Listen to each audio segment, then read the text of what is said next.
Welcome to ADU Point, a video series dedicated to accessory dwelling units. Hi, my name's Will Johnson. I'm a renovation loan consultant and ADU advisor. We're excited about accessory dwelling units. The new ordinances in 2020 has really removed a lot of major barriers. Combine that with financing. This will really empower homeowners to develop affordable housing for loved ones or create an attractive income stream. That's the good news, but there is a tale of caution. This is a complex, dynamic, evolving process. Selection of resources are critical. We've learned a lot with every ADU that we've built. So we'll interview key experts and ask probing questions around ADUs. We'll talk to architects, contractors, builders, interior designers. We'll also talk to financial specialists to understand the best financing that meets your needs. We're committed to advancing your ideas into action. So connect with us and get all of your questions answered. So let's get started. Today we're going to talk to an interior designer. A lot of ideas come to my mind in terms of special conditions for interior designs for accessory dwelling units. So I wanted to bring in an expert. I wanted to introduce Kristen Krebs, and I've come to know her because she's actually paid attention to the ADU market. I believe you're still a part of the ADU coalition, and I know you have some affiliations with tiny homes. So I think this is just perfect for you to join us today and maybe give us a little more insight in terms of how you approach interior designs to accessory dwelling units. So thank you, Kristen, for joining us today. Yeah, thank you so much for having me. So Kristen, tell us a little bit more about your interior design certification process and your whole approach to accessory dwelling units.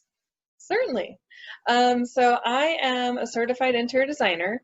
So that basically means that I took the IDEX exam, which is kind of similar to the way that an architect takes his exam to become an architect.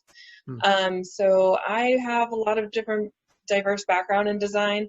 I've worked in model home design, I've done high-end residential design, kitchen and bath design, and pretty much everything in between. So how long have you been in business? I have been an interior designer for 12 years, and I've had my own business for 5. Great. Thank you. Yeah. The important thing about interior design is that to create better spatial function. So while you need an architect to build the exterior of your home, you also want to consider the interior of your home, especially in small spaces like an ADU or a tiny home, because the interior design portion of the design process is extremely important. It is very limited on what you can and can't do within a space. So the placement of windows inside the home, you definitely want to consider where those are going to go, especially based around where the furniture is going to sit in the space, and as well as door swings, things like that. So that's something to consider when talking about small spaces. How about storage? Yeah, storage is very important. So you definitely want to consider furniture items that have storage, and then of course you definitely want to consider built-ins, whether that be maybe you can utilize some attic space, or if you could utilize some cabinetry storage spacing. There's a lot of different options there. So yeah, there's a couple other things you may want to consider when working on an ADU or a small space. Definitely don't forget about the indoor-outdoor experience. It's definitely very important because these small spaces, will feel a little bit smaller if you don't include the outdoor space. So something you definitely want to address. For instance, in this photo here, this is kind of a great example of being able to create an indoor-outdoor experience. It almost makes the space feel a lot larger too. And then of course you want to choose lighter colored paints because the space is smaller. So if you do darker paint finishes, it's actually going to make the room feel a little bit smaller as well. And then, of course, lighting. You want to consider your lighting. Definitely energy efficient options, and you want to probably add dimmers, especially being small spaces. Lighting is going to be important. You want to be able to see into those nooks and crannies. And then we kind of talked a little bit about doors and windows. So you definitely want to make sure that they're placed correctly. And then, of course, kitchens and baths is where you're going to want the most amount of storage options. Sounds good. Oh, and this is a photo of my ADU. So I actually live in this unit right now. So yeah, there's definitely for some storage solutions that I've come up with. I have some underbed storage Mm. happening in that image there, and then my coffee table actually converts into a dining table as well, um, Oh, which is nice because it can also kind of create a little bit of an office space. It's not exactly the most ergonomical space, but it works. Actually, you can kind of see the photo right behind me. It's the same photo in that image. yeah, that's right. That's right. And then, of course, the kitchen, you want lots of storage for the kitchen, lots of pots and pans, spices. And then you can even utilize your kitchen cabinetry and kind of convert that into additional spacing for like an office. So you could even have the double cabinets that open. You can have a pull-out desk space. So then that way it's a little more ergonomical than where I currently use, which is my sofa. So one of the other concepts that, we were talking about storage, and I know you and I've talked about this before, is sometimes you need to think about seasonal storage and what we do with maybe some equipment like surfboards and bicycles and other things like that. And you almost have to have some kind of outdoor auxiliary storage, just for storage purposes, but also for seasonal. And I know that's something you and I have talked about in the past. Yeah, yep. And you can also utilize, ceiling space as well, at Oh, least to hang stuff like a surfboard. Surfboards are pretty flat, so at least you can kind of mount that to the ceiling. But a bike, yeah, you definitely might want to consider maybe storing that outside, whether that be hanging from a device that you've, built into the space, or, for instance, with me, I have a small little storage unit right outside my ADU. I think with this day and age, I think we are going to have a whole different attitude about office space.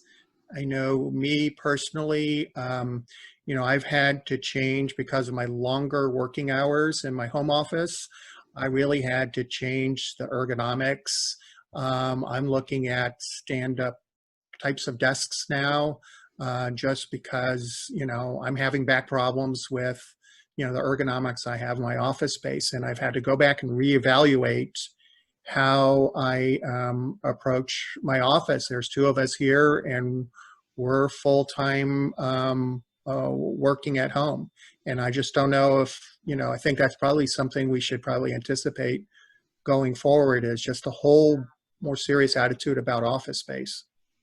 Yeah, definitely. Yeah, especially after the whole COVID-19 pandemic happened, I think it's definitely very important to consider home office space because I think a lot of people are probably going to start to work from home more.